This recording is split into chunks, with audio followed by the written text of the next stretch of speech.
சைதன்ய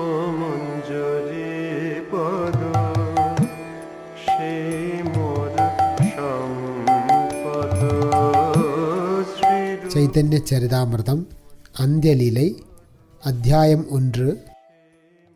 மகாபிரபுவுடனான ஸ்ரீல ரூப கோஸ்வாமியின் இரண்டாவது சந்திப்பு.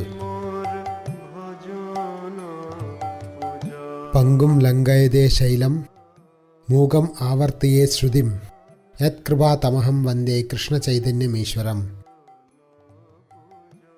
எவருடைய கருணையினால் முடவன் கூட மலை ஏற முடியுமோ, ஊமை கூட வேத இலக்கியங்களை உச்சரிக்க இயலுமோ, அந்த ஸ்ரீகிருஷ்ண சைதன்ய மகாபிரபுவிற்கு நான் எனது மரியாதை கலந்த வணக்கங்களை அர்ப்பணிக்கின்றேன். என்னுடைய பாதை மிகவும் கடினமானது. நான் குருடனாக உள்ளேன். எனது பாதங்கள் மீண்டும் மீண்டும் தடுமாறுகின்றன. எனவே சாதுக்கள் தங்களது கருணை என்னும் தடியினை வழங்கி எனக்கு ஆதரவளிப்பதாகட்டும். ஸ்ரீ ரூபர் மற்றும் சனாதனர், பட்ட ரகுநாதர், ஸ்ரீ ஜீவர், கோபால பட்டர், தாச ரகுநாதர் ஆகிய 6 கோஸ்வாமிகளின் தாமரை திருவடிகளை நான் பிரார்த்திக்கின்றேன். அதன் மூலமாக இந்த இலக்கியத்தினை எழுதுவதில் எனக்கு இருக்கும் தடைகள் அனைத்தும் நிர்மூலமாக்கப்பட்டு என்னுடைய உண்மையான விருப்பம் பூர்த்தியடையும்.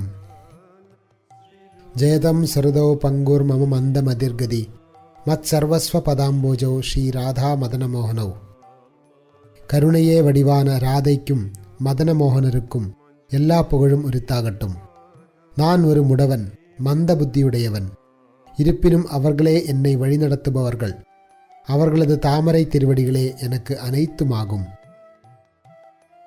திவ்யாயத் விருந்தாரண்ய கல்பத்ருமதா ஸ்ரீமத் ரத்னாங்கார சிம்ஹாசனஸ்தௌ ஸ்ரீமத் ராதா ஷீல கோவிந்த தேவோ பிரஷ்டாலிபி சேவியமானோ ஸ்மராமி. விருந்தாவனத்திலுள்ள இரத்தின கோயிலில் கற்பக மரத்தடியில் ஒளிமயமான சிம்ஹாசனத்தில் வீற்றுள்ளவர்களும் மிகவும் அந்தரங்க சேவகர்களால் சேவை செய்யப்படுபவர்களுமான ஸ்ரீ ராதா கோவிந்தருக்கு நான் எனது பணிவான வணக்கங்களை அர்ப்பணிக்கின்றேன். ஸ்ரீமான் ராசரசாரம்பி வம்சி வட்ட தடஸ்திதா கர்ஷன் வேணு ஸ்வனேர் கோபீர் கோபிநாத ஸ்ரீயஸ்துனஹா. மிகவும் இனிமையான ராச நடனத்தினை யமுனை கரையிலுள்ள வம்சி வட்டத்தில் ஆரம்பித்தவரும் தமது குழலோசையினால் எல்லா கோபியர்களையும் கவரக்கூடியவருமான ஸ்ரீ ஸ்ரீல கோபிநாதர் நம்மீது கருணை கொள்வதாகட்டும். எல்லா புகழும் ஸ்ரீ சைதன்ய மகாபிரபுவிற்கு உரித்தாகட்டும். எல்லா புகழும் நித்யானந்த பிரபுவிற்கு உரித்தாகட்டும். எல்லா புகழும் அத்வைத ஆச்சாரியருக்கு உரித்தாகட்டும். எல்லா புகழும் ஸ்ரீ சைதன்ய மகாபிரபுவின் எல்லா பக்தர்களுக்கும் உரித்தாகட்டும். மத்தியலீலை என்று அறியப்படும் ஸ்ரீ சைதன்ய மகாபிரபுவின் லீலைகளை சுருக்கமாக எடுத்துரைத்துள்ளேன். தற்பொழுது அந்தியலீலை என்று அறியப்படும் அவரது இறுதி லீலையை பற்றி சிலவற்றினை விளக்குவதற்கு முயல்கிறேன். நான் அந்தியலீலையின் சுருக்கத்தினை மத்திய லீலையின் நடுவில் வழங்கியுள்ளேன். நான் தற்பொழுது முதுமையின் இயலாமையில் உள்ளேன்.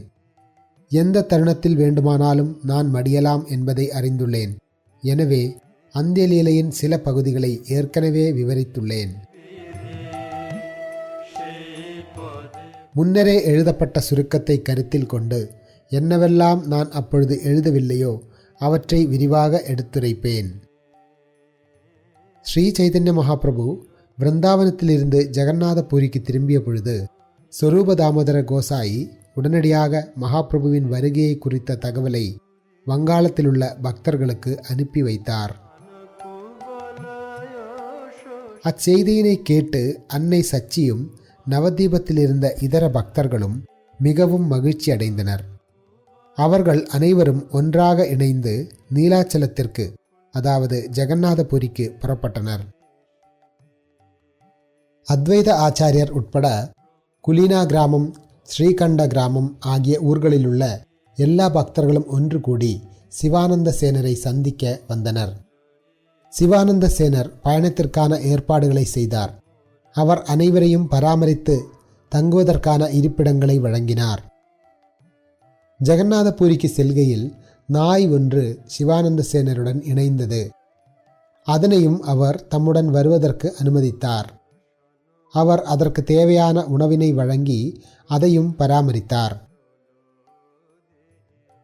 ஒரு நாள் அவர்கள் நதியினை கடக்க வேண்டியிருந்த பொழுது ஒரியா படகோட்டி நாயை தனது படகில் ஏற்றுவதற்கு அனுமதிக்கவில்லை.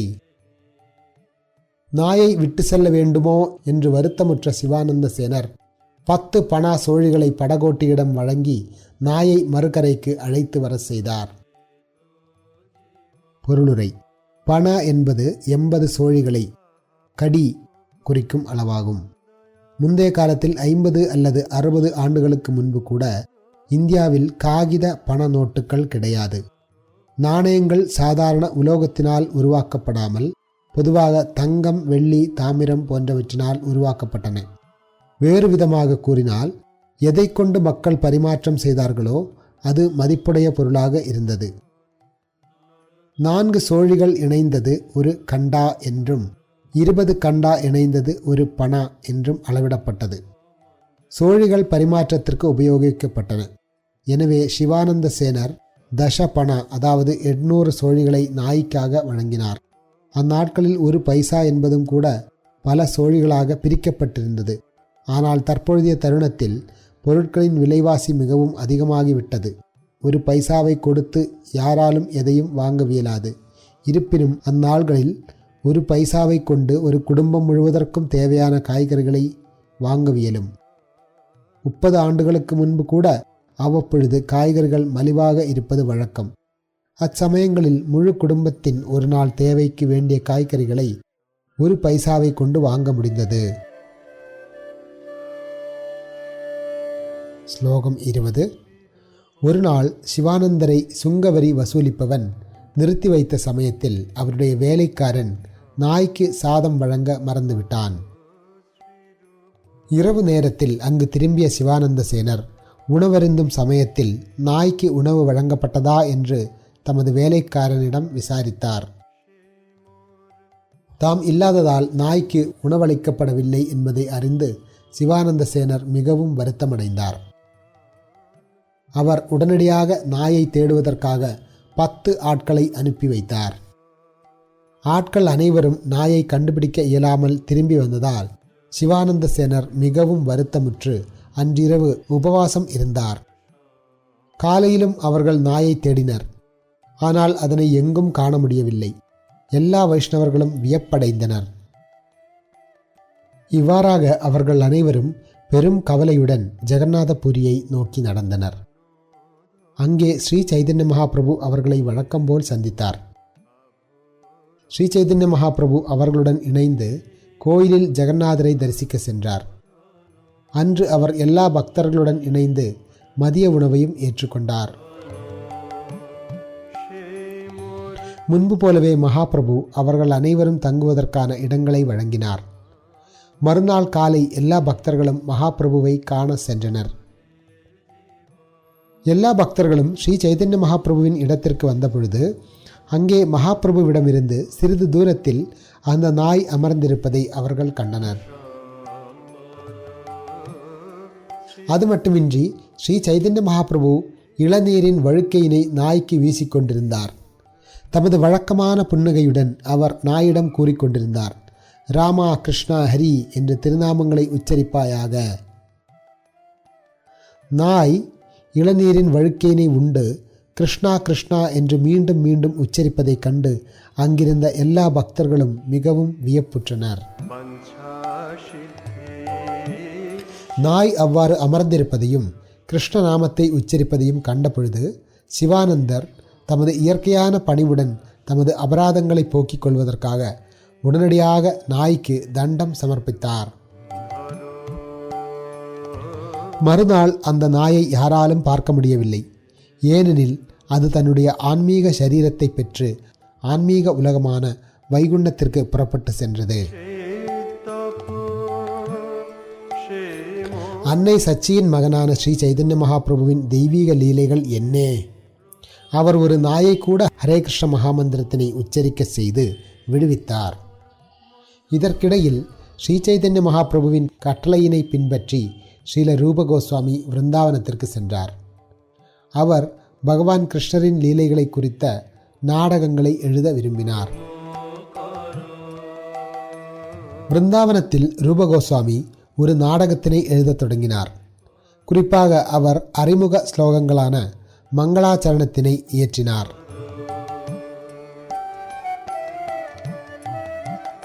கவுட தேசத்திற்கான தமது வழியில் ரூபகோஸ்வாமி அந்த நாடகத்தின் காட்சிகளை எவ்வாறு எழுதுவது என்பதை யோசித்து கொண்டிருந்தார்.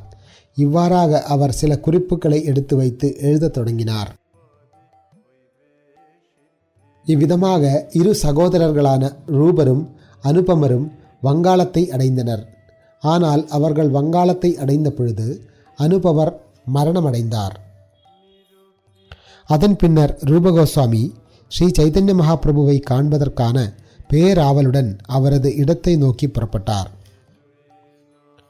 அனுபமரின் மறைவினால் கொஞ்சம் தாமதம் ஏற்பட்டது. எனவே ரூபகோஸ்வாமி வங்காள பக்தர்களை காண சென்ற பொழுது அவர்கள் ஏற்கனவே பூரிக்கு புறப்பட்டிருந்தனர். அவரால் அவர்களை தொடர்பு கொள்ள இயலவில்லை. ஒரிசா பகுதியில் சத்யபாமாபுரம் என்ற ஊர் ஒன்று உள்ளது. ஸ்ரீல ரூபகோஸ்வாமி ஜெகநாத் பூரிக்கான தமது பயணத்தின் பொழுது அந்த கிராமத்தில் ஓர் இரவு தங்கினார். சத்யபாமாபுரத்தில் ஓய்வெடுக்கையில் அவர் ஒரு கனவு கண்டார். அந்த கனவில் தோன்றிய திவ்யமான ஓர் அழகிய பெண் மிகுந்த கருணையுடன் அவருக்கு பின்வரும் கட்டளையினை வழங்கினாள். அவள் கூறினாள், என்னை பற்றிய நாடகத்தை தனியாக எழுதுவீராக. எனது கருணையினால் அஃது அற்புத அழகுடன் அமையும்.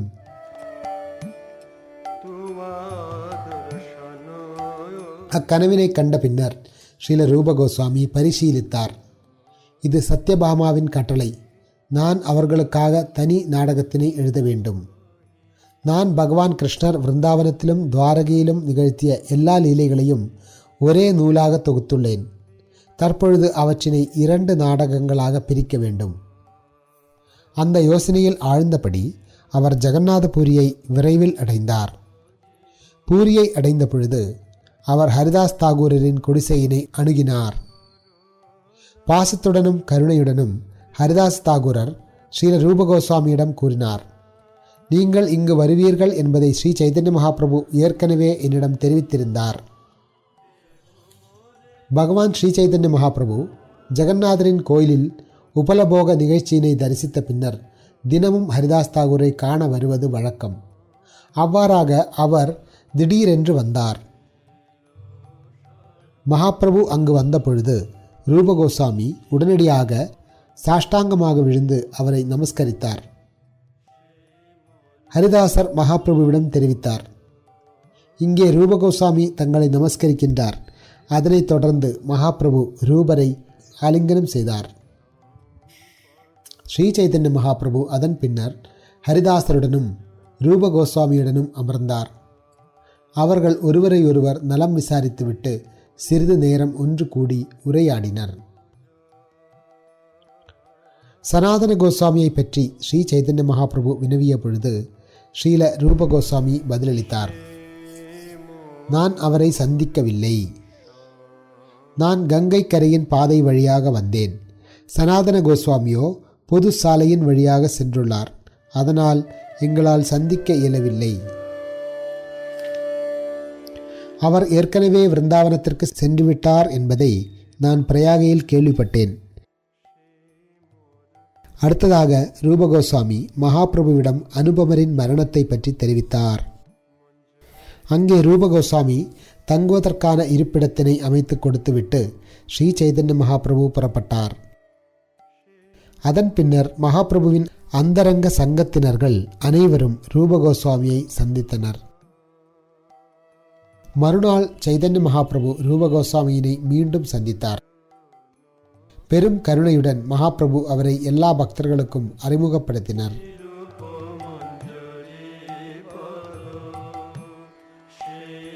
ஸ்ரீல ரூபகோஸ்வாமி தமது மரியாதைக்குரிய வணக்கங்களை அவர்கள் அனைவரின் தாமரை திருவடிகளிலும் அர்ப்பணித்தார். எல்லா பக்தர்களும் கருணையுடன் அவரை ஆலிங்கனம் செய்தனர். ஸ்ரீ சைதன்ய மகாபிரபு அத்வைத ஆச்சாரியரிடமும் நித்யானந்த பிரபுவிடமும் கூறினார், நீங்கள் இருவரும் பூரண இதயத்துடன் ரூபகோஸ்வாமிக்கு கருணை வழங்க வேண்டும். உங்களது கருணையினால் பக்தி தொண்டின் தெய்வீக ரசங்களை விளக்குவதற்கு ரூபகோஸ்வாமி சக்தி பெறுவதாகட்டும்.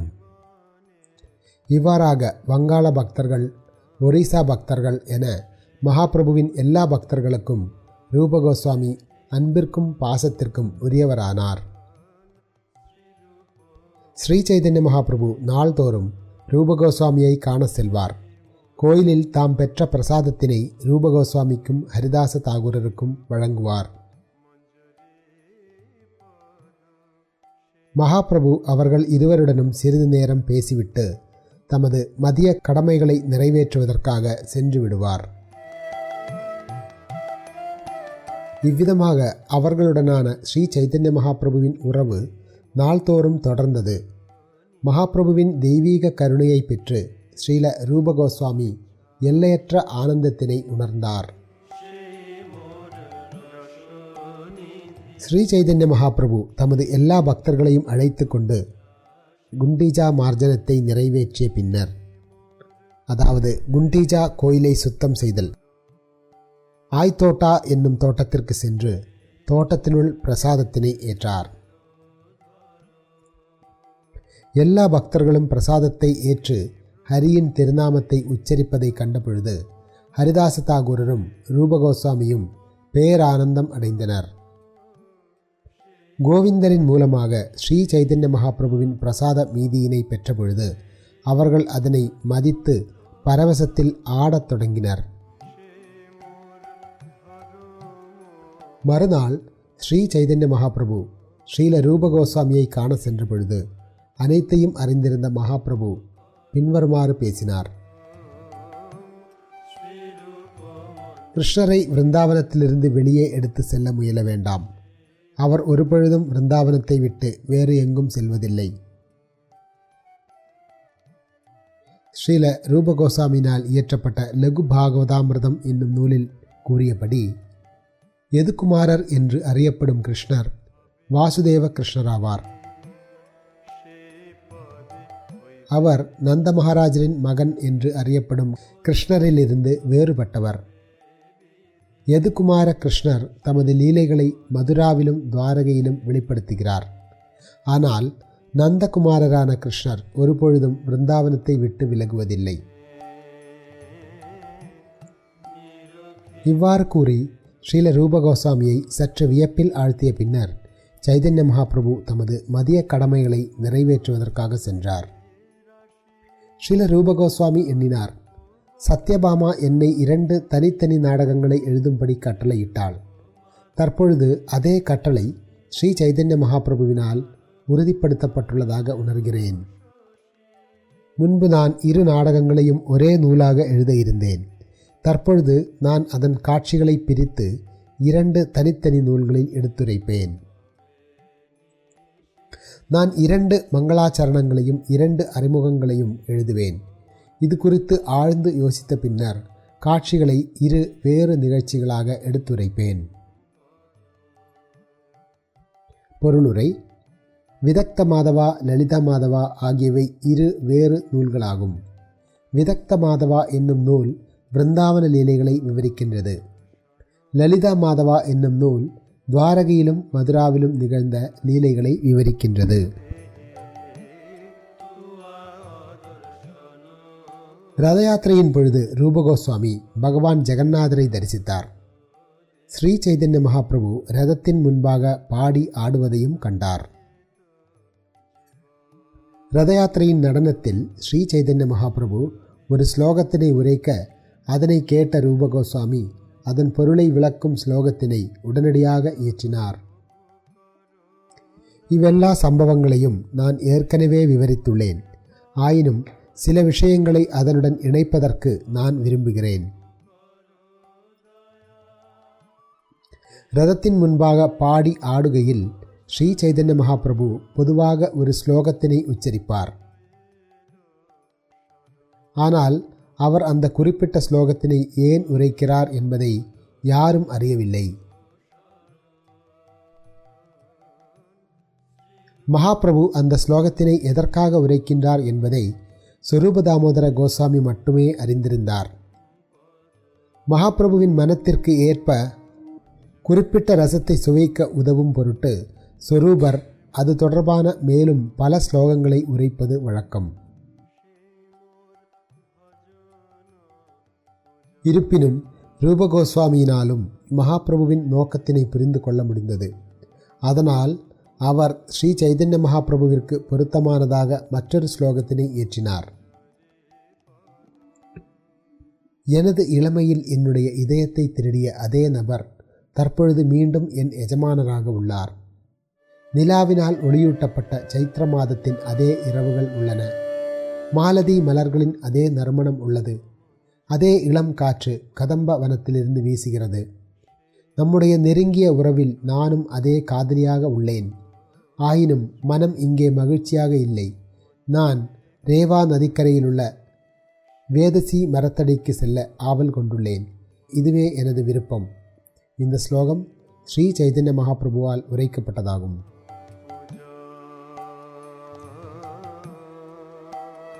பின்வரும் ஸ்லோகம் ரூபகோஸ்வாமியினால் இயற்றப்பட்டதாகும். இது அவரது பத்யாவலி எனப்படும் ஸ்லோக தொகுப்பில் இடம்பெற்றுள்ளது. அன்புள்ள தோழியே, நான் என் அன்பிற்கு பாத்திரமான பழைய நண்பர் கிருஷ்ணரை தற்பொழுது குருக்ஷேத்திர களத்தில் சந்தித்துள்ளேன். நான் அதே ராதாராணியாக அவரை சந்திக்கின்றேன். இந்த சந்திப்பு மிகவும் இனிமையாக உள்ளது. ஆயினும் யமுனை கரையிலுள்ள காடுகளின் மரத்தடிக்கு சென்று அங்கே அந்த விருந்தாவன காட்டினுள் 5வது ஸ்வரத்தில் அவரது குழலோசையை கேட்க எனது மனம் விரும்புகிறது. ரூபகோஸ்வாமி இந்த ஸ்லோகத்தினை ஒரு பனை ஓலையில் எழுதி அதனை கூரையில் செருகிவிட்டு கடலில் நீராட சென்றார். அச்சமயத்தில் அவரை சந்திப்பதற்காக அங்கே வந்த ஸ்ரீ சைதன்ய மகாபிரபு கூரையில் சொருகப்பட்டிருந்த ஓலைச்சுவடியை எடுத்து அதிலிருந்த ஸ்லோகத்தை படிக்கத் தொடங்கினார். ஸ்லோகத்தை படித்து ஸ்ரீ சைதன்ய மகாபிரபு பிரேமையின் பரவசத்தில் மூழ்கினார். அச்சமயத்தில் ரூபகோஸ்வாமி கடலில் நீராடிவிட்டு திரும்பினார். மகாபிரபுவை கண்டு ஸ்ரீல ரூபகோஸ்வாமி முற்றத்தில் தண்டம் சமர்ப்பித்தார். மகாபிரபு அவரை அன்புடன் மெல்ல அறைந்து பின்வருமாறு பேசினார். மிகவும் இரகசியமான எனது இதயத்தை நீ எவ்வாறு புரிந்து கொண்டாய்? இவ்வாறு கூறி மகாபிரபு ரூபகோஸ்வாமியினை திடமாக ஆலிங்கனம் செய்தார். ஸ்ரீ சைதன்ய மகாபிரபு அந்த ஸ்லோகத்தினை தம்முடன் எடுத்து சென்று அதனை சோதிப்பதற்காக ஸ்வரூப தாமோதரரிடம் காண்பித்து வினவினார். மகாபிரபு வினவினார், எனது இதயத்தினை ரூபகோஸ்வாமியால் எவ்வாறு புரிந்து கொள்ள முடிந்தது? ஸ்வரூப தாமோதரர் பதிலளித்தார், நீங்கள் உங்களது காரணமற்ற கருணையினை அவர் மீது ஏற்கனவே வழங்கியுள்ளீர் என்று என்னால் அறிந்து கொள்ள முடிகிறது. இல்லாவிடில் வேறு யாராலும் இதன் பொருளை புரிந்து கொள்ள முடியாது. எனவே நீங்கள் உங்களது காரணமற்ற கருணையினை அவருக்கு முன்னரே வழங்கியுள்ளீர் என்று ஊகிக்கிறேன்.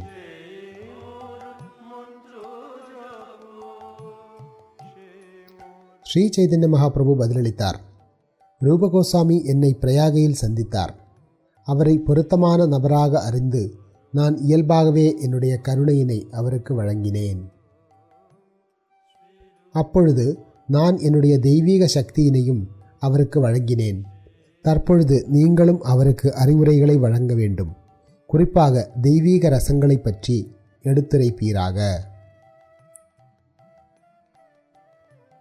ஸ்வரூப தாமோதரர் கூறினார், தன்னிகரற்ற முறையில் இந்த ஸ்லோகம் வடிக்கப்பட்டிருப்பதை பார்த்த மாத்திரத்தில் நீங்கள் உங்களுடைய விசேஷ கருணையினை அவருக்கு வழங்கியிருக்க வேண்டும் என்பதை என்னால் உடனடியாக புரிந்து கொள்ள முடிந்தது. பலேன பல காரணம் அனுமீயதே. பலனை பார்த்து அந்த பலனிற்கான காரணத்தினை புரிந்து கொள்ள முடியும்.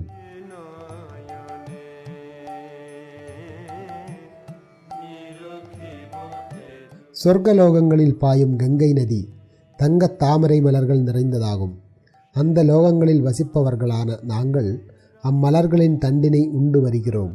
அதனால் நாங்கள் இதர லோகங்களில் வசிப்பவர்களை காட்டிலும் மிகவும் அழகு வாய்ந்தவர்களாக உள்ளோம். சத்வகுணத்தில் உள்ள உணவினை உண்ணும் பொழுது சத்வகுணம் உடலின் அழகினை அதிகரிக்கின்றது. இது காரண காரியத்தின் சட்டமாகும். 4 மாத சதுர்மாசத்திற்கு பின்னர் வங்காளத்திலிருந்து வந்திருந்த எல்லா வைஷ்ணவர்களும் தங்களது இல்லங்களுக்கு திரும்பினர். ஆனால் ஸ்ரீல ரூபகோசாமி ஸ்ரீ சைதன்ய மகாபிரபுவின் தாமரை திருவடிகளின் அடைக்கலத்தில் ஜெகநாத்புரியில் தங்கியிருந்தார். ஒரு நாள் ரூபகோசாமி தமது நூலை எழுதி கொண்டிருக்கையில் அங்கே எதிர்பாராத விதமாக ஸ்ரீ சைதன்ய மகாபிரபு வந்தார்.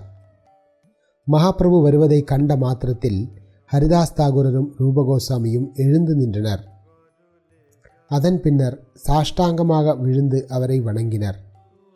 ஸ்ரீ சைதன்ய மகாபிரபு அவர்கள் இருவரையும் ஆலிங்கனம் செய்துவிட்டு அமர்ந்தார். எத்தகைய நூலை எழுதுகிறீர்கள் என்று விசாரித்தபடியே மகாபிரபு நூலின் ஓலைச்சுவடுகளில் ஒன்றினை எடுத்தார். அதில் அருமையான கையெழுத்தை பார்த்தபொழுது அவரது மனம் மிகவும் மகிழ்ச்சி அடைந்தது. மகிழ்ச்சியடைந்த மகாபிரபு அந்த கையெழுத்தினை புகழ்ந்தார். ரூபகோசாமியின் கையெழுத்து முத்துக்கள் வரிசையாக கோர்க்கப்பட்டுள்ளது போல் உள்ளது என்றார். அந்த ஓலையில் ஸ்ரீ சைதன்ய மகாபிரபு ஒரு ஸ்லோகத்தை பார்த்தார். அதை படித்த மாத்திரத்தில் அவர் பிரேமையில் மூழ்கினார். துண்டே தாண்டவினி ரதிம் விதனுதே துண்டாவலி லப்தே. பின்வரும் ஸ்லோகம் விதக்த மாதவா என்னும் நூலில் இருந்து இணைக்கப்பட்டுள்ளது. கிருஷ்ணா என்னும் 2 அக்ஷரங்கள் எவ்வளவு அமிர்தத்தை உருவாக்குகின்றன என்பதை நான் அறியேன். கிருஷ்ணரின் திருநாமம் உரைக்கப்படும் பொழுது அது என்னுடைய வாயினுள் நடனமாடுவது போல தோன்றுகிறது. அப்பொழுது யாம் பற்பல வாய்களை விரும்புகிறோம். அந்த திருநாமம் காதுகளின் துளைகளில் நுழையும் பொழுது யாம் கோடிக்கணக்கான காதுகளை விரும்புகிறோம். மேலும் திருநாமம் இதயத்தின் முற்றத்தில் நடனமாடும் பொழுது அது மனதின் செயல்களை வெற்றி கொள்வதால் எல்லா புலன்களும் செயலற்று விடுகின்றன. ஸ்ரீ சைதன்ய மகாபிரபு இந்த ஸ்லோகத்தை படித்த பொழுது அதை கேட்ட ஹரிதாஸ் தாகூர் குதூகலமடைந்து அதன் பொருளை புகழ்ந்தபடி ஆடத் தொடங்கினார். கிருஷ்ண நாமத்தின் தெய்வீக நிலையையும் அழகையும் பக்தர்களின் வாயிலிருந்து வரும் சாஸ்திரங்களை கேட்டு அறிய வேண்டும். பகவானுடைய திருநாம இனிமையை நம்மால் வேறெங்கும் கேட்க இயலாது. அதன் பின்னர் ஸ்ரீ சைதன்ய மகாபிரபு ஹரிதாசரையும் ரூபகோசாமியையும் அரவணைத்துவிட்டு தம்முடைய மதிய கடமைகளை ஆற்றுவதற்காக கடற்கரைக்கு சென்றார். மறுநாள் ஸ்ரீ சைதன்ய மகாபிரபு வழக்கம்போல் ஜெகநாதரின் கோயிலை தரிசித்த பின்னர் சார்வபௌம பட்டாச்சாரியர், ராமானந்தராயர் மற்றும் ஸ்வரூபதாமோதரரை சந்தித்தார். அவர்கள் அனைவரும் இணைந்து ஸ்ரீல ரூபகோசாமியை காண சென்றனர். வழியில் மகாபிரபு ரூபரின் குணங்களை வெகுவாக புகழ்ந்தார். அந்த 2 முக்கியமான ஸ்லோகங்களை உச்சரித்த பொழுது ஸ்ரீ சைதன்ய மகாபிரபு பேரானந்தத்தினை உணர்ந்தார். அப்பொழுது தம்மிடம் 5 திருவாய்கள் இருப்பதைப் போல அவர் தமது பக்தனை புகழத் தொடங்கினார்.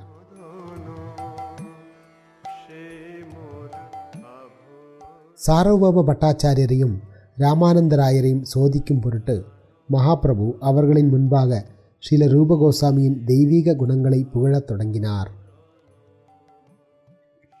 தூய பக்தரால் இழைக்கப்படும் அபராதத்தினை பரமபுருஷ பகவான் தீவிரமாக எடுத்துக்கொள்வதில்லை. அது அவரது சுவாவமாகும். பக்தன் ஆற்றக்கூடிய சிறிய தொண்டினை கூட பெரிய சேவையாக பகவான் ஏற்கின்றார். அதற்காக அவர் தம்மையும் கொடுப்பதற்கு தயாராகிறார். மற்ற வரங்களை பற்றி என்ன சொல்வது? ஸ்ரீல ரூபகோசாமியின் பக்தி ரசாமிர்த சிந்துவில் கூறியுள்ளபடி, புருஷோத்தமர் என்று அறியப்படுபவரான முழுமுதற் கடவுள் தூய மனதை கொண்டவர். அவருடைய சேவகர்கள் பெரும் தவறினை இழைக்கும் போதும் அவர் அதனை பெரியதாக ஏற்றுக்கொள்ளாத அளவிற்கு மேன்மையானவராக உள்ளார். அதே நேரத்தில் அவருடைய சேவகர்கள் ஏதேனும் சிறிய சேவையினை செய்தால் பகவான் அதனை மிக பெரியதாக ஏற்கிறார். பொறாமையுடைய ஒருவன் பகவானை நிந்தித்தால் கூட அவர் ஒருபோதும் அவன் மீது கோபத்தினை வெளிப்படுத்த மாட்டார். இவை அவரது மகா குணங்களாகும்.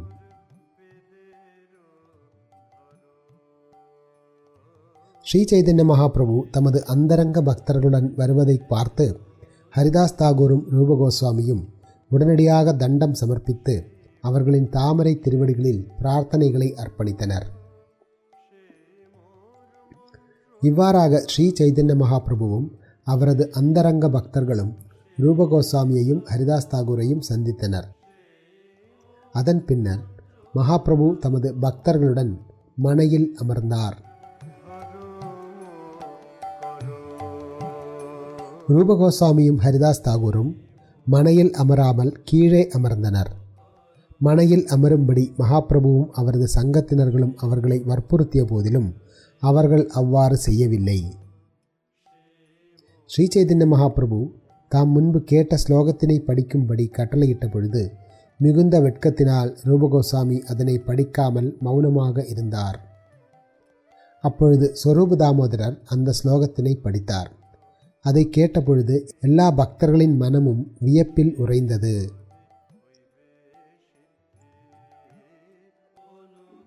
பிரியசோயம் கிருஷ்ண சஹச்சரி குருக்ஷேத்திர மிலிதஸ் ததாஹம் ச ராதா தத் இதம் உபயோ சங்கம சுகம் ததாப்யந்தே கேலன மதுர முரளி பஞ்சம ஜுஷே மனோமே காளிந்தி புலின விபினாய சப்ஸ்பிருஹயதி.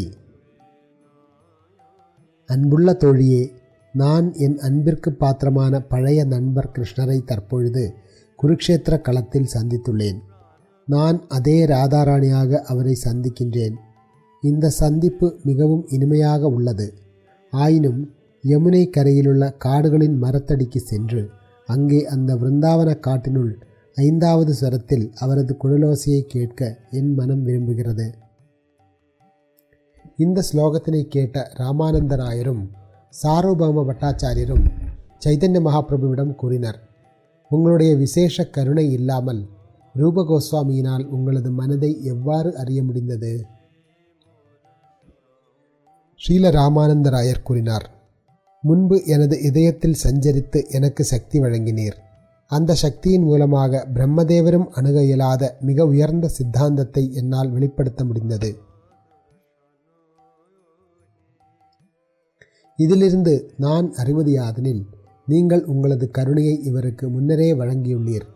அந்த கருணை இல்லாமல் உங்களது அந்தரங்க உணர்ச்சிகளை வெளிப்படுத்துதல் இவருக்கு சாத்தியமானதாக இருந்திருக்காது. அதன் பின்னர் ஸ்ரீ சைதன்ய மகாபிரபு கூறினார், அன்புள்ள ரூபரே, உங்களது நாடகத்திலிருந்து அந்த ஸ்லோகத்தினை விரைப்பீராக. அதை கேட்ட மாத்திரத்தில் எல்லா மக்களின் வருத்தமும் சோகமும் அகன்றுவிடும். மகாபிரபு மீண்டும் மீண்டும் வலியுறுத்திய பொழுது ரூப கோஸ்வாமி அந்த ஸ்லோகத்தினை பின்வருமாறு உரைத்தார். கிருஷ்ணா என்னும் 2 அக்ஷரங்கள் எவ்வளவு அமிர்தத்தை உருவாக்கின்றன என்பதை நான் அறியேன். கிருஷ்ணரின் திருநாமம் உரைக்கப்படும் பொழுது அது என்னுடைய வாயினுள் நடனமாடுவது போல தோன்றுகிறது. அப்பொழுது யாம் பற்பல வாய்களை விரும்புகிறோம். அந்த திருநாமம் காதுகளின் துளைகளில் நுழையும் பொழுது யாம் கோடிக்கணக்கான காதுகளை விரும்புகிறோம். மேலும் திருநாமம் இதயத்தின் முற்றத்தில் நடனமாடும் பொழுது அது மனதின் செயல்களை வெற்றி கொள்வதால் எல்லா புலன்களும் செயலற்று விடுகின்றன. ஸ்ரீ ராமானந்தராயர் உட்பட ஸ்ரீ சைதன்ய மகாபிரபுவின் பக்தர்கள் அனைவரும் இந்த ஸ்லோகத்தினை கேட்டு தெய்வீக ஆனந்தத்தினால் நிறைந்து வியப்பில் உறைந்தனர். பகவானின் திருநாமத்தை புகழக்கூடிய பல்வேறு வர்ணனைகளை தாங்கள் கேட்டுள்ள போதிலும் ரூபகோஸ்வாமியின் ஸ்லோகத்தை போன்ற இனிமையான விளக்கத்தினை ஒருபொழுதும் கேட்டதில்லை என்று அங்கிருந்த அனைவரும் ஒப்புக்கொண்டனர். ராமானந்தராயர் வினவினார், எத்தகைய நாடகத்தினை எழுதுகிறீர்கள்? அது சித்தாந்தங்களின் சுரங்கம் என்பதை எங்களால் உணர முடிகிறது. ஸ்ரீல ரூபகோஸ்வாமியின் சார்பில் ஸ்வரூப தாமோதரர் பதிலளித்தார். இவர் பகவான் கிருஷ்ணரின் லீலைகளை பற்றிய நாடகத்தினை எழுத விரும்பினார். பிருந்தாவன லீலைகளையும் துவாரகை மற்றும் மதுரா லீலைகளையும் ஒரே நூலில் விவரிக்க திட்டமிட்டிருந்தார். அதற்கான பணியினை அவ்விதமாக ஆரம்பித்திருந்தார். ஆயினும் தற்பொழுது ஸ்ரீ சைதன்ய மகாபிரபுவின் ஆணையினை பின்பற்றி அவர் இதனை 2ஆக பிரித்து 2 நாடகங்களை எழுதி வருகிறார். ஒன்று மதுரா மற்றும் துவாரகையின் லீலைகளை பற்றியதாகும், மற்றொன்று விருந்தாவன லீலைகளை பற்றியதாகும். விதக்த மாதவா, லலித மாதவா என்று அந்த 2 நாடகங்கள் பெயரிடப்பட்டுள்ளன. அவை இரண்டுமே பிரேமையின் பரவச உணர்ச்சிகளை அற்புதமாக விளக்குபவை. ராமானந்தராயர் கூறினார், விதக்த மாதவா நாடகத்தின் அறிமுக ஸ்லோகத்தினை படியுங்கள். அதனை கேட்டு நான் சோதிப்பதாகட்டும். இவ்வாறாக ஸ்ரீ சைதன்ய மகாபிரபுவின் ஆணையையும் பெற்று ஸ்ரீ ரூபகோசாமி அந்த ஸ்லோகத்தினை உரைத்தார். நிலாவில் உருவாகும் அமிர்தத்தின் கர்வத்தை மிஞ்சக்கூடியதும், ஸ்ரீமதி ராதாராணி மற்றும் கோபியர்களுடனான திடமான அன்பு பரிமாற்றத்தின் இனிய நறுமணத்தினை எங்கும் பரப்பக்கூடியதும், தயிரும் கற்கண்டும் கலந்த சிகரணியை போன்றதுமான ஸ்ரீகிருஷ்ணரின் லீலைகள் ஜட உலகில் உள்ள துயரங்களை குறைத்து எல்லா தேவையற்ற விருப்பங்களையும் முற்றிலுமாக அகற்றுவதாகட்டும். ராமானந்தராயர் கூறினார், தற்பொழுது தங்களுடைய இஷ்ட தேவரின் பெருமைகளை வர்ணிப்பீராக. இருப்பினும் அங்கே ஸ்ரீ சைதன்ய மகாபிரபு இருந்ததால் ரூபகோசாமி சங்கோஜத்தினால் தயங்கினார். ஆயினும் ரூபகோசாமியை மகாபிரபு ஊக்குவித்து கூறினார், நீங்கள் ஏன் சங்கோஜப்படுகிறீர்? உங்களுடைய வார்த்தைகளின் நற்பலனை எல்லா பக்தர்களும் கேட்பதற்காக நீங்கள் அதனை உரைக்க வேண்டும். அச்சமயத்தில் ரூபகோசாமி தமது ஸ்லோகத்தினை உரைக்க அது சைதன்ய மகாபிரபுவின் தனிப்பட்ட பெருமைகளை விளக்குவதாக இருந்ததால் அவர் அதனை புறக்கணித்து மிகைப்படுத்தப்பட்ட விளக்கம் என்று தமது அபிப்பிராயத்தினை வெளிப்படுத்தினார். ஸ்ரீமதி சச்சி தேவியின் மகனாக அறியப்படும் முழுமுதற் கடவுள் உங்களது இதய குகையில் திவ்யமாக நிலை பெறட்டும். உருக்கிய தங்கத்தின் பிரகாசத்துடன் வேறு எந்த அவதாரமும் இதற்கு முன்பு வழங்காத பக்தி தொண்டின் மிக உயர்ந்த உறவாகிய உன்னதமான ஒளிமயமான மாதுரிய ரசத்தை வழங்குவதற்காக அவர் தமது காரணமற்ற கருணையினால் கலியுகத்தில் தோன்றியுள்ளார். அங்கிருந்த எல்லா பக்தர்களும் இந்த ஸ்லோகத்தினை மிகவும் பாராட்டினர். இந்த தெய்வீக ஸ்லோகத்திற்கான அவர்கள் தங்களது நன்றியினை ஸ்ரீ ரூபகோசாமியிடம் வெளிப்படுத்தினர். ராமானந்தராயர் வினவினார், கதாபாத்திரங்களை நீங்கள் எவ்வாறு அறிமுகப்படுத்தியுள்ளீர்? ரூபகோசாமி பதிலளித்தார், கதாபாத்திரங்கள் பிரவர்த்தக முறையின்படி பொருத்தமான நேரத்தில் கூடுகின்றனர். நடிகர்களின் பிரவேசம் காட்சியின் உகந்த தருணத்தில் நிகழும் பொழுது அந்த பிரவேசம் பிரவர்த்தகா என்று அறியப்படுகிறது. வசந்த காலம் வந்தது. பேரழகு வாய்ந்த ஸ்ரீமதி ராதாராணியை இரவில் சந்தித்து லீலைகளின் அழகை அதிகரிப்பதற்கான புதிய கவர்ச்சியினை அந்த வசந்தகால பௌர்ணமி நிலவானது தம்மில் பூர்ணமான பரமபுருஷ பகவானிடம் தூண்டியது. ராமானந்தராயர் கூறினார், பிரரோச்சனா பகுதியினை உரைப்பீராக. அதனை நான் கேட்டு சோதிப்பதாகட்டும். ஸ்ரீரூபர் பதிலளித்தார், பிரரோச்சனா பகுதியை கேட்பதற்கு ஸ்ரீ சைதன்ய மகாபிரபுவும் விரும்புகிறார் என்று நினைக்கிறேன். பின்வருவது விதக்த மாதவா நாடகத்தின் முதல் காட்சியில் வரும் 8வது ஸ்லோகமாகும். இங்குள்ள பக்தர்கள் முழுமுதற் கடவுளை இடையறாது நினைத்து கொண்டிருப்பதால் மிகவும் உயர்ந்தவர்கள். விதக்த மாதவா என்று பெயரிடப்பட்டிருக்கும் இந்த நாடகம் கிருஷ்ண லீலைகளை கவிதைக்குரிய அணிகளுடன் வர்ணிக்கின்றது. பிருந்தாவன காட்டிலுள்ள உள் மைதானங்கள் கிருஷ்ணரும் கோபியர்களும் நடனமாடுவதற்கு பொருத்தமான மேடையை வழங்குகின்றன. எனவே பக்தி தொண்டில் முன்னேறுவதற்கு முயன்றுள்ள நம்மை போன்றவர்களின் புண்ணிய செயல்கள் தற்பொழுது முதிர்ச்சி பெற்றிருப்பதாக நான் நினைக்கின்றேன். கற்றறிந்த பக்தர்களே, இந்த விதக்த மாதவா நாடகம் தாழ்ந்த நிலையை இயல்பாக கொண்டுள்ள என்னிடமிருந்து வந்துள்ள போதிலும் இது பரமபுருஷ பகவானுடைய தெய்வீக குணங்களின் வர்ணனைகள் நிறைந்ததாக இருப்பதால் இந்த இலக்கியம் வாழ்வின் மிக உயர்ந்த குறிக்கோளை அடைவதற்கு உதவுமல்லவா? விறகினை இழிகுலத்தவன் கொளுத்தினாலும் அதனால் உண்டாகும் நெருப்பு தங்கத்தையும் தூய்மைப்படுத்த முடியும். அதுபோலவே என்னுடைய சுபாவம் மிகவும் தாழ்ந்தது என்ற போதிலும் இந்த நூல் தங்கத்தை போன்ற பக்தர்களின் இதயத்தினுள் இருக்கக்கூடிய அழுக்கையும் தூய்மைப்படுத்துவதற்கு உதவலாம்.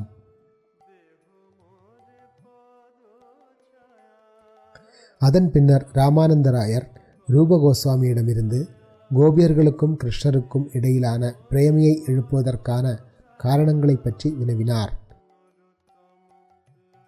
முந்தைய பற்றுதல், அன்பின் விகாரங்கள், அன்பிற்கான முயற்சிகள், கிருஷ்ணரின் மீதான கோபியர்களுடைய அன்பின் எழுச்சியை வெளிப்படுத்தக்கூடிய கடித பரிமாற்றங்கள் ஆகியவை அதில் அடங்குகின்றன.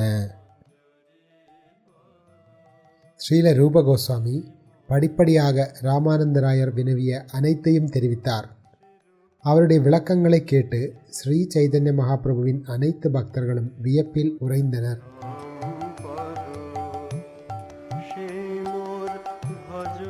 விதக்த மாதவா என்னும் நூலில் கூறியுள்ளபடி, கிருஷ்ணரின் மீதான முந்தைய பற்றுதலை பூர்வராகா அனுபவித்த ஸ்ரீமதி ராதாராணி நினைத்தாள். முதலில் கிருஷ்ணர் என்று அழைக்கப்படுபவரின் பெயரை கேட்ட மாத்திரத்தில் நான் என்னுடைய மனதை பறிக்கொடுத்து விடுகிறேன். இரண்டாவதாக, புல்லாங்குழல் வாசிப்பவரின் குழலோசையை கேட்ட மாத்திரத்தில் எனது இதயத்தில் தீவிரமான பைத்தியக்காரத்தனம் எழுகின்றது. மேலும் மூன்றாவதாக, மற்றொரு நபரின் படத்தை காணும்போது அவரது மின்னல் போன்ற அழகிய பிரகாசத்தினால் எனது மனம் அவரிடம் பற்றுதல் அடைகின்றது. இவ்வாறாக நான் ஒரே நேரத்தில் மூவரின் மீது பற்றுதல் கொண்டுள்ளேன். ஐயகோ, நான் மிகவும் கண்டிக்கத்தக்கவள். மடிந்து விடுவதே எனக்கு சிறந்தது. அன்புள்ள தோழியே, இந்த ராதையின் இதய வேதனையை குணப்படுத்துவது மிகவும் கடினமானது. சில மருத்துவ சிகிச்சைகளை உபயோகித்தால் கூட அது அவப்பெயரில் மட்டுமே முடியும். விதக்த மாதவா என்னும் நூலில் மேலும் கூறியுள்ளபடி, அழகானவரே, உங்களின் கலைநயமிக்க அழகான ஓவியம் தற்பொழுது எனது மனதினுள் பதிந்துள்ளது. அந்த பதிவினால் சஞ்சலமுற்று நான் எங்காவது ஓட விரும்புகிறேன். ஆனால் என் நண்பரே, நீங்கள் எப்பொழுதும் எனது மனதினுள் வசிப்பதால் நான் எங்கு ஓடினாலும் அந்த பாதையில் அதனை அடைத்து கொண்டு நீங்கள் நிற்பதை காண்கிறேன். விதக்த மாதவா என்னும் நூலில் கிருஷ்ணருடைய பாட்டியின் தோழியான முகராவினால் மதுமங்கலரின் பாட்டியான பௌர்ணமாசியிடம் பேசப்பட்டபடி, தனக்கு முன்பாக மயிலிறகுகளை பார்த்த மாத்திரத்தில் இந்த பெண் திடீரென்று நடுங்குகிறாள். இவள் சில நேரங்களில் குஞ்சாவினால், அதாவது சோழிகளால் ஆன ஆரத்தினை பார்க்கும் பொழுது கண்ணீர் சிந்தி பலமாக அழுகிறாள். இந்த அப்பாவி பெண்ணின் இதயத்தில் எத்தகைய பரவசத்தின் தாக்கம் புகுந்துள்ளது என்பதை நான் அறியேன். இது அவளை அரங்கேற்றத்தில் இதற்கு முன் பார்த்திராத அபூர்வமான நடன அபிநயங்களை வெளிப்படுத்தும்படி செய்கிறது.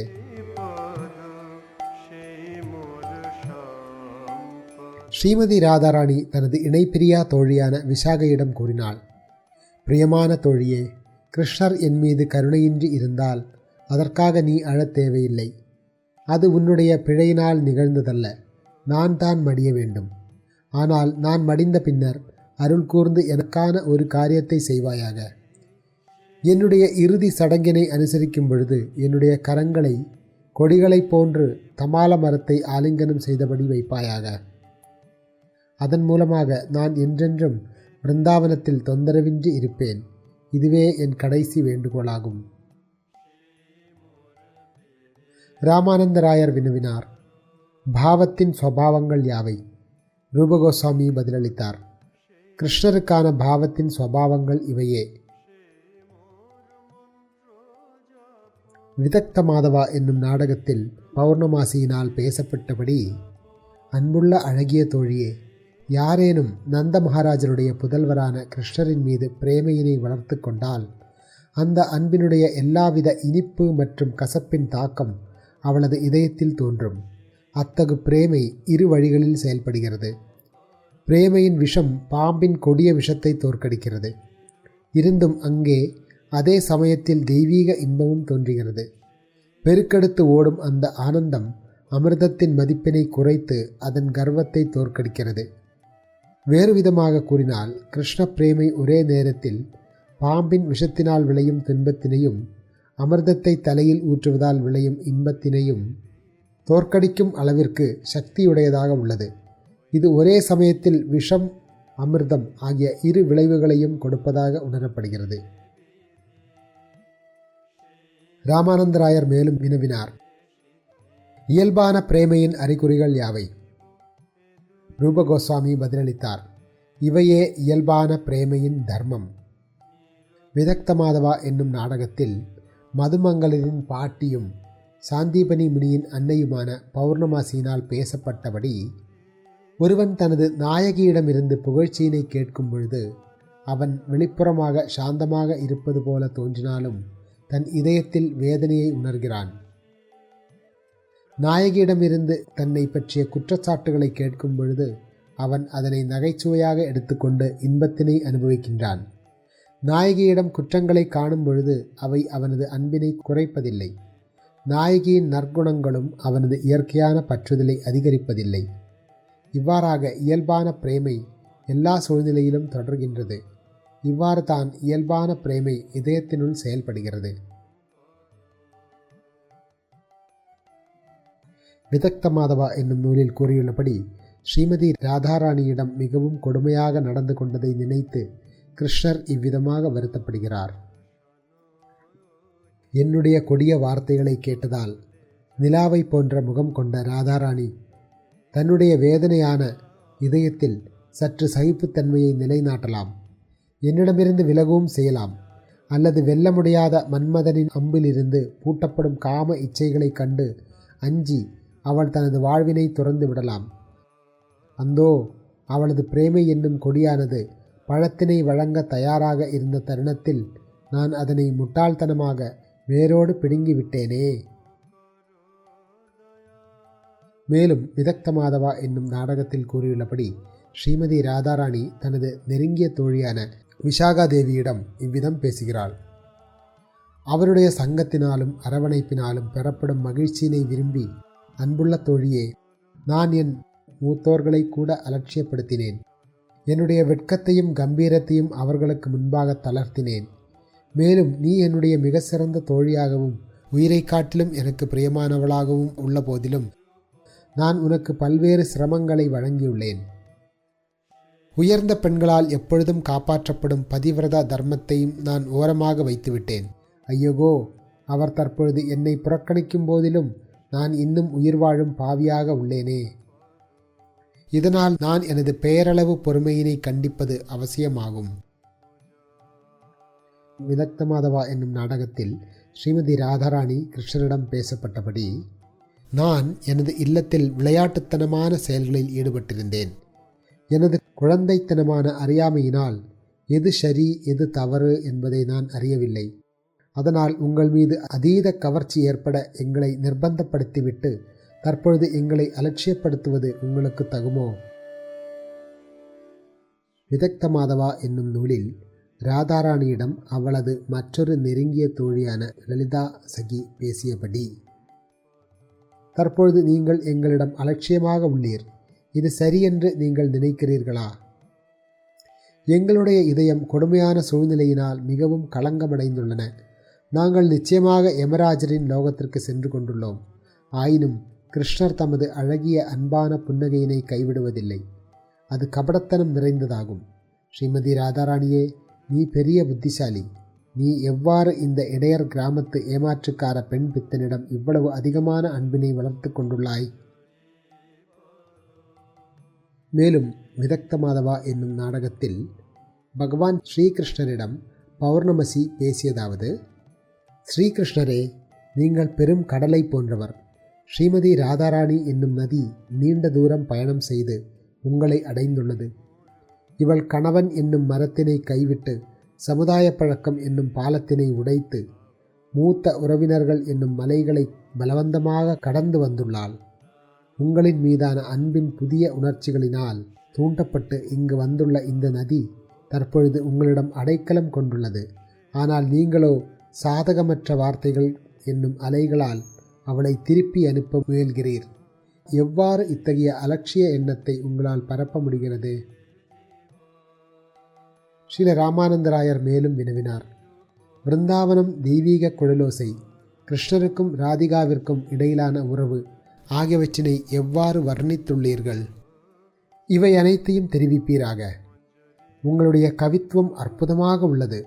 ராமானந்தராயருக்கு தமது வணக்கங்களை அர்ப்பணித்த பின்னர் ரூபகோசாமி படிப்படியாக அவருடைய வினாக்களுக்கு விடையளிக்க தொடங்கினார். விதக்த மாதவா என்னும் நாடகத்தில் 1.23வது ஸ்லோகத்தில் பகவான் ஸ்ரீகிருஷ்ணர் பேசியபடி, புதிதாக வளர்ந்த மா மொட்டுகளிலிருந்து சிந்தக்கூடிய நறுமணம் வாய்ந்த சுவையான தேன் மீண்டும் மீண்டும் வண்டுகளின் கூட்டத்தை கவருகின்றது. இந்த காடானது சந்தன மரங்கள் நிறைந்த மலைய மலையிலிருந்து வரும் இதமான குளிர்காற்றினால் மென்மையாக நடுங்குகின்றது. இவ்வாறாக பிருந்தாவன காடு எனது தெய்வீக இன்பத்தினை அதிகரிக்கின்றது. விதக்த மாதவா என்னும் நாடகத்தில் பகவான் பலராமரால் தமது நண்பர் ஸ்ரீதாமாவிடம் பேசியபடி, அன்புள்ள நண்பரே, இந்த பிருந்தாவன காடு எவ்வாறு தெய்வீக கொடிகளாலும் மரங்களாலும் நிறைந்துள்ளது என்பதை காண்பீராக. கொடிகளின் உச்சிகள் மலர்களால் நிறைந்துள்ளன. போதையில் மயங்கியுள்ள வண்டுகள் அவற்றை சுற்றி ரீங்காரமிடுகின்றன. செவிகளுக்கு இன்பமளிக்கும் அப்பாடல்கள் வேத மந்திரங்களையும் மிஞ்சுகின்றன.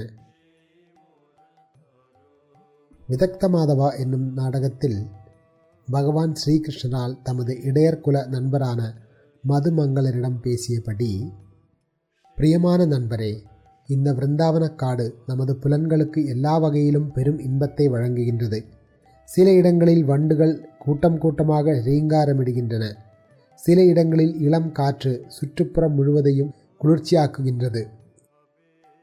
சில இடங்களில் கொடிகளும் மரக்கிளைகளும் நடனமாடுகின்றன. மல்லிகை மலர்கள் தங்களது நறுமணத்தினை பரப்புகின்றன. மாதுளம் பழங்களிலிருந்து ஏராளமான சாறு தொடர்ந்து பெருக்கெடுக்கின்றது. லலிதாதேவி பௌர்ணமசியிடம் பேசியபடி, கிருஷ்ண லீலைகளின் புல்லாங்குழல் 3 அங்குல நீளம் கொண்ட இந்திர நீலமணியினால் அலங்கரிக்கப்பட்டுள்ளது.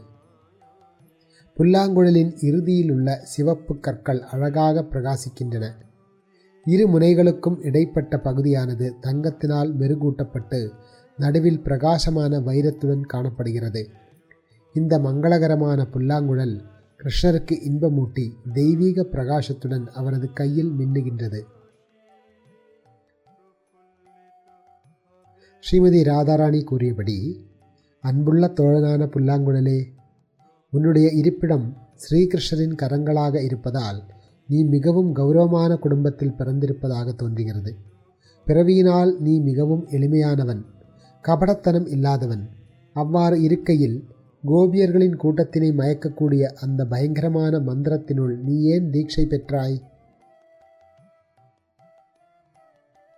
ஸ்ரீமதி ராதாராணியின் போட்டி கோபியான சந்திராவளி சகியினால் பேசியுள்ளபடி, அன்புள்ள தோழனான புல்லாங்குழலே, நீ உண்மையில் பல்வேறு துளைகள் அல்லது குறைகளால் நிரம்பியுள்ளாய்.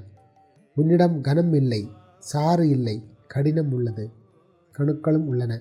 ஆனால் பகவானின் கரங்களால் ஆலிங்கனம் செய்யப்பட்டு அவரால் முத்தமிடப்படும் சேவையில் ஈடுபடுவதற்கு நீ என்ன புண்ணியம் செய்தாய்? கிருஷ்ணரின் இடையர்குல தோழரான மதுமங்கலரால் பேசப்பட்டபடி, கிருஷ்ணருடைய தெய்வீக குழலோசை மழை மேகங்களின் இயக்கத்தை தடுத்தது. கந்தர்வர்களை ஆச்சரியத்தினால் ஸ்தம்பிக்க செய்தது. சனக சனந்தனர் முதலிய பெரும் சாதுக்களின் தியானத்தை கலைத்தது. பிரம்மதேவருக்கு ஆச்சரியத்தினை உருவாக்கியது. எப்பொழுதும் ஸ்திரமாக இருந்த பலி மகாராஜரின் மனத்தில் சஞ்சலத்தை உருவாக்கி பேராவலை எழுப்பியது. கிரகங்களை தாங்குபவரான மகாராஜ் அனந்தரின் தலையை சுற்ற வைத்தது. பிரபஞ்சத்தின் வலுவான அடுக்குகளை துளைத்தது. இவ்வாறாக கிருஷ்ணரின் கையில் இருந்த குழலோசை அற்புத சூழ்நிலையினை உருவாக்கியது.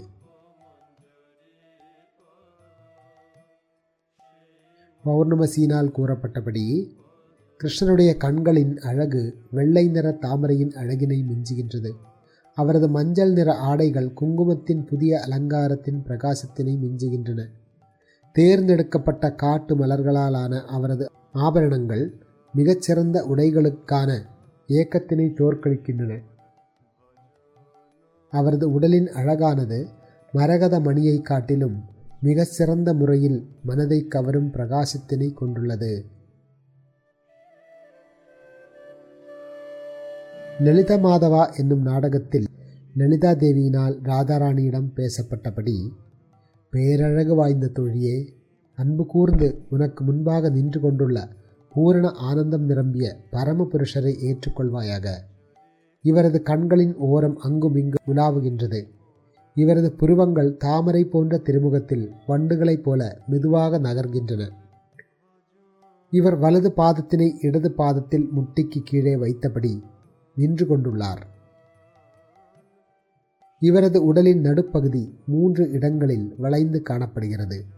இவரது கழுத்து நேர்த்தியுடன் ஒரு பக்கமாக சாய்ந்துள்ளது. மலரின் மொட்டு போன்று குவிந்த தமது அதரங்களில் இவர் புல்லாங்குழலை வைத்து விரல்களை அங்குமிங்கும் நகர்த்துகிறார். லலித மாதவா என்னும் நூலில் ராதாராணியினால் லலிதா தேவியிடம் பேசப்பட்டபடி, அழகிய திருமுகத்தை கொண்டவளே, நமக்கு முன்பாக நிற்கும் இந்த படைப்பாளி யார்?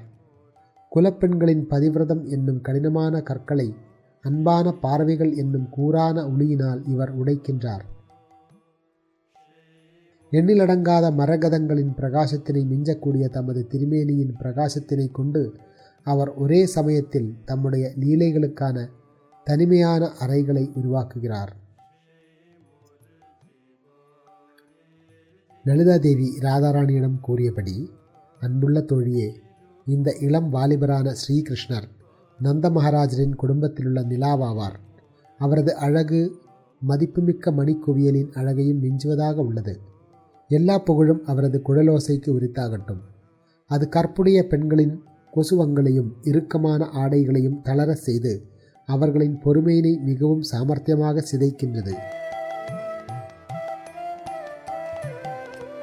பௌர்ணமசியினால் கூறப்பட்டபடி ஸ்ரீமதி ராதாராணியின் கண்களுடைய அழகு புதிதாக முளைத்த நீல தாமரையின் அழகை பலவந்தமாக விழுங்குகின்றது.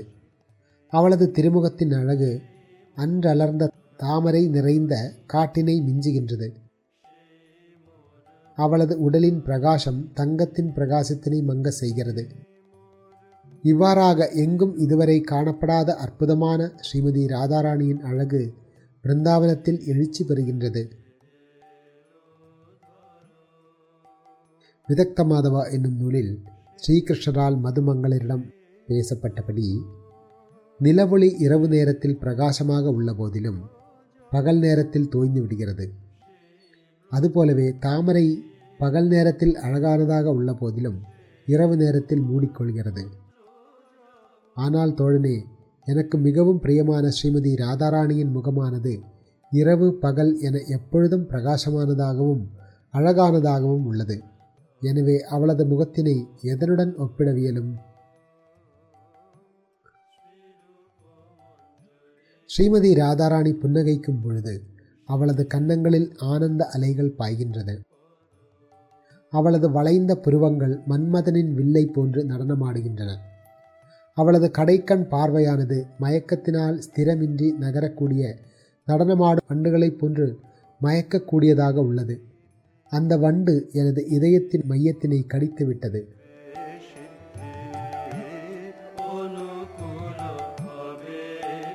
ரூப கோஸ்வாமியினால் உரைக்கப்பட்ட இந்த ஸ்லோகங்களை கேட்டு ஸ்ரீல ராமானந்தராயர் கூறினார், உங்களுடைய கவித்துவம் இடையறாத அமிர்த பொழிவை போன்று உள்ளது. தயை கூர்ந்து 2வது நாடகத்தின் ஆரம்ப பகுதியினை கூறுவீராக. ஸ்ரீல ரூப கோஸ்வாமி கூறினார், பிரகாசமான சூரியனை போன்ற உங்களுக்கு முன்பாக நான் ஒரு மின்மினி பூச்சியின் வெளிச்சத்தை போன்று அற்பமானவனாக உள்ளேன்.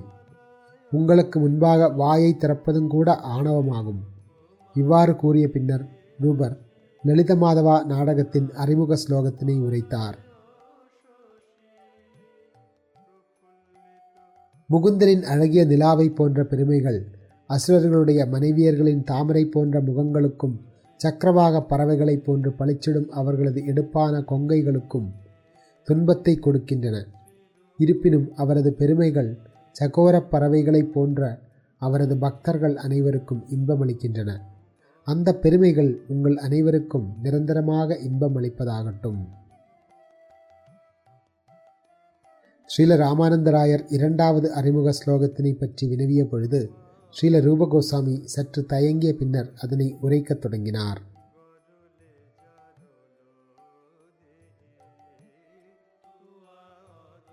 அன்னை சச்சியின் மகன் என்று அறியப்படும் சந்திரனை போன்ற பரமபுருஷ பகவான் தற்பொழுது தம்மை பற்றிய பக்தி தொண்டினை பரப்புவதற்காக பூமியில் அவதரித்துள்ளார். அவர் பிராமண சமூகத்தின் பேரரசர். அறியாமையின் இருளை முற்றிலுமாக விலக்கக்கூடியவர். உலகிலுள்ள அனைவரின் மனதையும் கட்டுப்படுத்தக்கூடியவர். அந்த உதய நிலாவானது நம் அனைவருக்கும் நல்ல அதிர்ஷ்டத்தினை வழங்குவதாகட்டும்.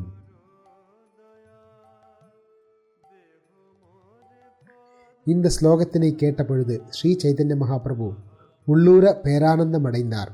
இருப்பினும் அவர் வெளியில் கோபமடைந்தது போல பேசினார். கிருஷ்ணரின் லீலைகளின் ரசங்களை எடுத்துரைக்கும் உங்களுடைய மிக உயர்ந்த கவித்துவ வர்ணனைகள் அமிர்த பெருங்கடலை போன்று உள்ளன. ஆனால் அதனுள் நீங்கள் ஏன் என்னை பற்றிய தவறான பிரார்த்தனையினை வைத்துள்ளீர்? இது வெறுக்கத்தக்க காரத்தின் துளியை போன்றதாகும். ஸ்ரீல ராமானந்தராயர் ஆட்சேபம் தெரிவித்தார். இது காரப்பொருள் அன்று, இது அவரது மதிக்கத்தக்க காவிய அமிர்தத்தினுள் வைக்கப்பட்டுள்ள கற்பூர துகளாகும். ஸ்ரீ சைதன்ய மகாபிரபு கூறினார், பிரியமான ராமானந்தராயரே, நீங்கள் இந்த கவித்துவத்தை கேட்டு குதூகலமடைகிறீர். ஆனால் நான் இவற்றை கேட்டு வெட்கமடைகிறேன். இந்த ஸ்லோகத்தின் பொருளை பொதுமக்கள் கேலி செய்வர். ராமானந்தராயர் கூறினார், கேலி செய்வதற்கு பதிலாக மக்கள் இத்தகைய கவிதையினை செவியுற்று பேரானந்தம் அடைவர். ஏனெனில் இஷ்ட தெய்வத்தினை மங்களாச்சரணத்தில் நினைவு கூர்தல் நல்ல அதிர்ஷ்டத்தினை வழங்குவதாகும். ராமானந்தராயர் வினவினார், நடையின் எந்த பிரிவில் கதாபாத்திரங்கள் பிரவேசிக்கின்றனர்? அதனைத் தொடர்ந்து ரூபகோஸ்வாமி இது குறித்து விசேஷமாக பேசத் தொடங்கினார்.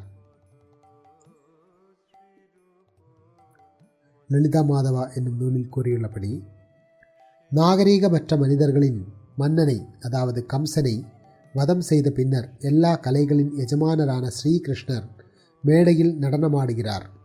அந்த பொருத்தமான தருணத்தில் சகல தெய்வீக குணங்களும் பொருந்திய ஸ்ரீமதி ராதாராணியின் கரத்தினை அவர் ஏற்கின்றார். இவ்விதமாக அறிமுகப்படுத்துவது உத்காத்யகா என்று அறியப்படுகிறது.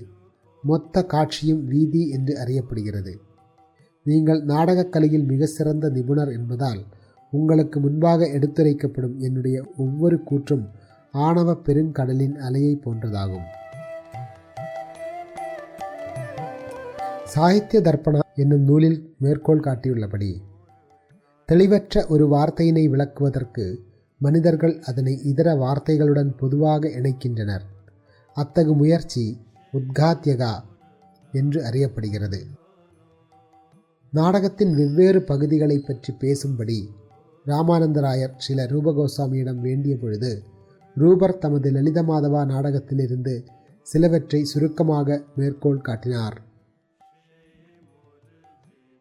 லலித மாதவா என்னும் நாடகத்தில் கர்கியுடனான உரையாடலில் பௌர்ணமசியினால் பேசப்பட்டுள்ளபடி, பசுக்களாலும் கன்றுகளாலும் வீதியில் எழும்பும் தூசியானது ஒரு வகையான இருளை உருவாக்கி கிருஷ்ணர் மேய்ச்சல் நிலத்திலிருந்து இல்லத்திற்கு திரும்புகிறார் என்பதை சுட்டிக்காட்டுகிறது.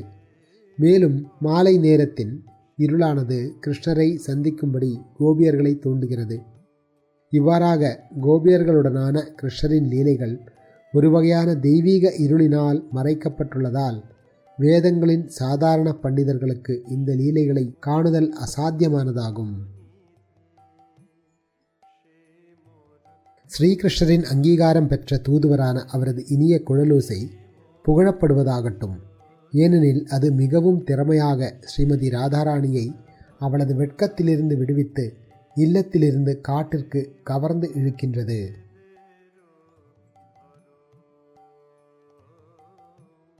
லலிதா மாதவா என்னும் நாடகத்தில் ஸ்ரீமதி ராதாராணியால் அவளது தோழி லலிதா தேவியிடம் பேசப்பட்டபடி, பிரியமான தோழியே, யார் இந்த அச்சமற்ற இளைஞன்? இவர் மின்னல் கொண்ட மேகத்தைப் போல பிரகாசமாக உள்ளாரே. மதம் பிடித்த யானையைப் போன்று லீலைகளுடன் அலைகிறாரே. இவர் எங்கிருந்து விருந்தாவனத்திற்கு வந்துள்ளார்? ஐயகோ, இவரது ஓயாத செயல்களினாலும் வசீகரமான பார்வையினாலும் பொறுமை என்னும் பொக்கிஷத்தினை எனது இதயத்தின் ஆழத்திலிருந்து இவர் சூறையாடுகிறார். பின்வருவது லலித மாதவா நாடகத்தில் ராதாராணியுடனான உறவில் பகவான் கிருஷ்ணரின் எண்ணங்களை வெளிப்படுத்துகிறது. ஸ்ரீமதி ராதாராணி கங்கையை போன்றவள். என் மனம் என்னும் யானை அதில் லீலைகளை அனுபவிக்கின்றது. அவள் சகோரா பறவைகளான எனது கண்களுக்கு இலையுதிர்கால பௌர்ணமியை போன்று பிரகாசமாக உள்ளாள். அவள் எனது மார்பு என்னும் வானத்தின் ஓரத்தில் உள்ள பிரகாசமான அழகிய நட்சத்திர கூட்டத்தினை போன்று பளபளக்கும் ஆபரணமாவாள். இன்று நான் என்னுடைய மனதின் மிக உயர்ந்த நிலையினால் ஸ்ரீமதி ராதாராணியை அடைந்துள்ளேன். இதை கேட்ட பின்னர் ஸ்ரீல ராமானந்தராயர் ஸ்ரீ சைதன்ய மகாபிரபுவின் தாமரை திருவடிகளில் ஸ்ரீல ரூபகோஸ்வாமியின் கவித்துவத்தின் அத்தியுத நிலையினை அங்கீகரித்து தமக்கு ஆயிரக்கணக்கான வாய்கள் இருப்பதைப் போல அதனை புகழத் தொடங்கினார். ஸ்ரீல ராமானந்தராயர் கூறினார், இது கவித்துவம் அன்று, அமிர்த மழையாகும். உண்மையில் இது நாடக வடிவில் தோன்றியுள்ள எல்லா சித்தாந்தங்களின் சாரமாகும். ரூபகோஸ்வாமியின் அற்புத வர்ணனைகள் பிரேமையை வெளிப்படுத்துவதற்கான மிக சிறந்த ஏற்பாடாகும். இவற்றினை கேட்பதால் ஒவ்வொருவரின் இதயமும் செவியும் தெய்வீக ஆனந்தம் என்னும் நீர் சுழலில் மூழ்கும். வில்லாளியின் அம்பு அல்லது கவிஞனின் கவிதையானது இதயத்தினை துளைத்து தலையை சுற்ற வைக்காவிடில் அதனால் என்ன பயன்? உங்களுடைய கருணையின்றி இத்தகு கவித்துவத்தினை எழுதுவது சாதாரண உயிர்வாழிக்கு அசாத்தியமானதாகும். நீங்கள் இவருக்கு சக்தியை வழங்கியுள்ளீர் என்பதே இதன் அனுமானமாகும். ஸ்ரீ சைதன்ய மகாபிரபு பதிலளித்தார், நான் ஸ்ரீல ரூபகோஸ்வாமியை பிரயாகையில் சந்தித்தேன். இவர் தமது குணங்களினால் என்னை கவர்ந்து திருப்திப்படுத்தினார். ஸ்ரீல ரூபகோஸ்வாமியின் தெய்வீக காவியத்தின் உருவகங்களையும் இதர இலக்கிய அணிகளையும் ஸ்ரீ சைதன்ய மகாபிரபு வெகுவாக புகழ்ந்தார். அத்தகு கவித்துவமின்றி தெய்வீக ரசங்களை பிரச்சாரம் செய்வது இயலாதது என்றும் அவர் கூறினார். ஸ்ரீ சைதன்ய மகாபிரபு தம்முடைய அந்தரங்க சகாக்கள் அனைவரையும் ஸ்ரீல ரூபகோஸ்வாமியை ஆசீர்வதிக்கும்படி கூறினார். அதன் மூலமாக ரூபகோஸ்வாமி பிரேமையின் பரவசங்கள் நிறைந்த பிருந்தாவன லீலைகளை தொடர்ந்து விவரிக்க இயலும். ஸ்ரீ சைதன்ய மகாபிரபு கூறினார், ஸ்ரீல ரூபகோஸ்வாமியின் மூத்த சகோதரர் சனாதன கோஸ்வாமி. அவர் மிகச்சிறந்த பண்டிதர். அவருக்கு சமமானவர் பூமியில் யாருமே இல்லை. ஸ்ரீ சைதன்ய மகாபிரபு ராமானந்தராயரிடம் கூறினார், பௌதீக தொடர்புகளின் மீதான உங்களின் துறவு எவ்வாறு உள்ளதோ அவ்வாறே சனாதன கோஸ்வாமியின் துறவும் உள்ளது. பணிவு, துறவு, பாண்டித்துவம் ஆகிய அனைத்தும் அவரில் ஒன்று சேர அமைந்துள்ளன. இந்த இரு சகோதரர்களையும் விருந்தாவனத்திற்கு அனுப்பி பக்தி சாஸ்திரங்களை விரிவுபடுத்துவதற்கு நான் சக்தி அளித்துள்ளேன். ஸ்ரீல ராமானந்தராயர் ஸ்ரீ சைதன்ய மகாபிரபுவிடம் பதிலளித்தார், பிரபுவே, நீங்கள் பரம புருஷ பகவான். நீங்கள் விரும்பினால் ஒரு மரபொம்மையை கூட உங்களால் ஆடச் செய்ய முடியும். என்னுடைய வாயிலிருந்து நீங்கள் வெளிக்கொணர்ந்த தெய்வீக ரசங்களின் எல்லா தத்துவங்களும் ஸ்ரீல ரூபகோஸ்வாமியின் எழுத்துக்களில் விளக்கப்பட்டுள்ளதை காண்கிறேன். பக்தர்களின் மீதான உங்களுடைய காரணமற்ற கருணையினால் நீங்கள் விருந்தாவனத்தின் தெய்வீக லீலைகளை விளக்க விரும்புகிறீர்கள். இதை செய்வதற்காக நீங்கள் யாருக்கு சக்தி அளித்தாலும் அவரால் உலகம் முழுவதையும் உங்களது கட்டுப்பாட்டின் கீழ் கொண்டுவர இயலும். அதன் பின்னர் ஸ்ரீ சைதன்ய மகாபிரபு ரூபகோஸ்வாமியினை ஆலிங்கனம் செய்து அங்கிருந்த எல்லா பக்தர்களின் தாமரை திருவடிகளுக்கும் பிரார்த்தனைகளை அர்ப்பணிக்கும்படி கூறினார். ரூபரின் பிரார்த்தனையை ஏற்று அத்வைதாச்சாரியர், நித்யானந்த பிரபு மற்றும் அங்கிருந்த அனைத்து பக்தர்களும் ரூபகோஸ்வாமியை ஆலிங்கனம் செய்து தங்களது காரணமற்ற கருணையினை அவருக்கு வழங்கினர். ஸ்ரீ ரூபகோஸ்வாமியின் மீதான ஸ்ரீ சைதன்ய மகாபிரபுவின் விசேஷ கருணையினையும் ரூபரின் தனிப்பட்ட குணங்களையும் பார்த்து எல்லா பக்தர்களும் வியப்பில் பிரமித்தனர்.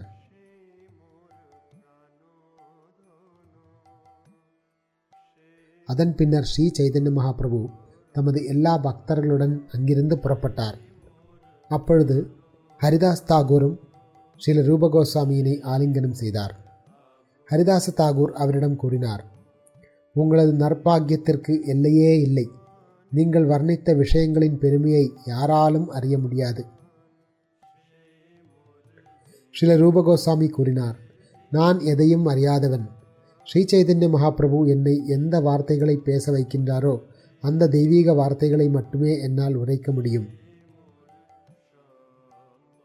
பக்தி ரசாமிர்த சிந்துவில் கூறியுள்ளபடி, நான் மனிதரில் தாழ்ந்தவனாகவும் அறிவற்றவனாகவும் உள்ள போதிலும் பக்தி தொண்டை பற்றிய தெய்வீக இலக்கியங்களை எழுதுவதற்கான அகத்தூண்டுதல் கருணையுடன் எனக்கு வழங்கப்பட்டது.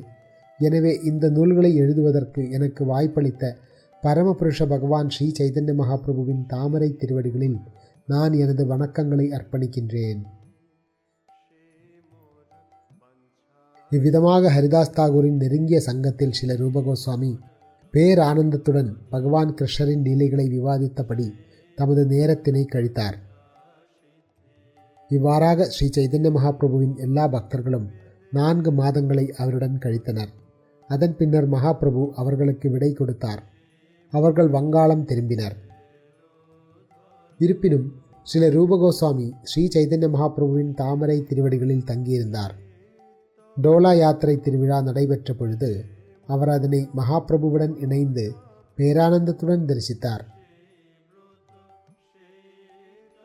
டோலா யாத்திரை திருவிழா முடிந்த பின்னர் ஸ்ரீ சைதன்ய மகாபிரபு ரூபகோஸ்வாமிக்கும் விடை கொடுத்தார். மகாபிரபு எல்லாவிதமான கருணையையும் வழங்கி அவருக்கு சக்தி அளித்தார். மகாபிரபு கூறினார், தற்பொழுது விருந்தாவனத்திற்கு சென்று அங்கேயே தங்குவீராக. உங்களது மூத்த சகோதரர் சனாதனரை இங்கே ஒருமுறை அனுப்பி வையுங்கள். நீங்கள் விருந்தாவனத்திற்கு சென்று அங்கேயே தங்குங்கள். அப்பொழுது தெய்வீக சாஸ்திரங்களை பிரச்சாரம் செய்து இழந்து போன திருத்தலங்களை வெளிக்கொணருங்கள். கிருஷ்ண சேவையினை நிலைநாட்டி பக்தி தொண்டின் ரசங்களை பிரச்சாரம் செய்யுங்கள். நானும் மீண்டும் ஒருமுறை விருந்தாவனத்திற்கு வருவேன். இவ்வாறு பேசிய ஸ்ரீ சைதன்ய மகாபிரபு ரூபகோஸ்வாமியினை ஆலிங்கனம் செய்தார். ரூபர் மகாபிரபுவின் தாமரை திருவடிகளில் தமது சிரத்தினை வைத்தார். ஸ்ரீல ரூபகோஸ்வாமி ஸ்ரீ சைதன்ய மகாபிரபுவின் எல்லா பக்தர்களிடமிருந்தும் விடை பெற்றார். மீண்டும் வங்காளத்தின் வழியாக பிருந்தாவனத்திற்கு திரும்பினார். இவ்வாறாக ஸ்ரீ சைதன்ய மகாபிரபுவுடனான ரூபகோஸ்வாமியின் 2வது சந்திப்பினை நான் விளக்கியுள்ளேன்.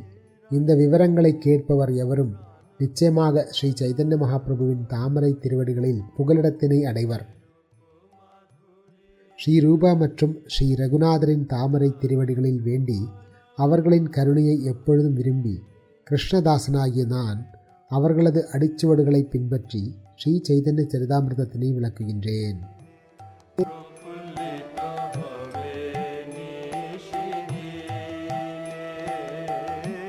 Sri Rupa